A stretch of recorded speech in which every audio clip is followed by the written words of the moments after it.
Nigel Farage has been talking about the politicization of the American judicial system and how he's going to stand by Trump. And on GB News late last night, he did an interview with Patrick Christus after Trump was found guilty on 34 counts, all of the counts he's found guilty on.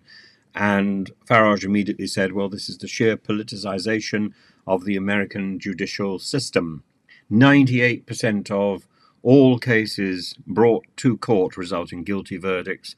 And he said, here's some breaking news.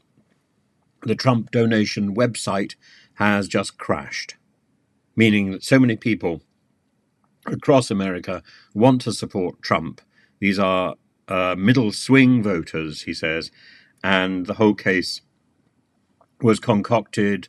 The judgment was pronounced. It was inevitable. And Trump, he says, will now win with a big majority because the people recognize that things are rotten in the United States of America and that the jury system, the legal system, is bent, in other words.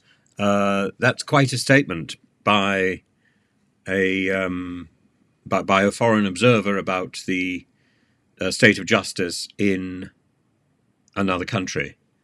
And would he have said the same thing if Mr. Trump had been exonerated? I don't think so somehow. And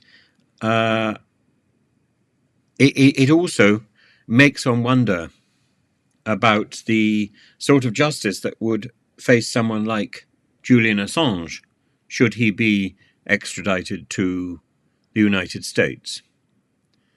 And yes, I think there are questions about the scope of justice in the United States, but I think there's also questions about the scope of justice in the UK. We are not far behind the United States, and I look on with horror at the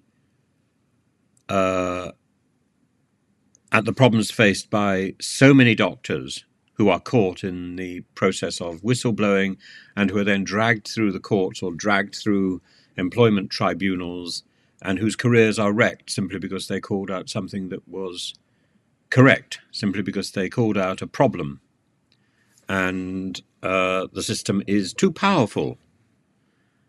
We need a government which is at the service of the people. We need a legal system which is at the service of the people. Thatcher famously drew a distinction between capitalism and communism. Capitalism, the democratic system, was at the service of the people. The government was at the service of the people, whereas the people were squashed by the communist system.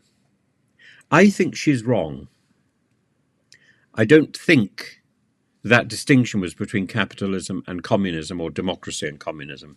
That distinction was between democracy and tyranny, and any state and any system can become tyrannical. And I think we are fast seeing the tyranny of paperwork. And I know I'm ridiculed in some of the comments by some of the people who leave comments for my passion against bureaucracy. But that is it. I'm not likely to change unless somebody produces some jolly good evidence that bureaucrats are in it for our good.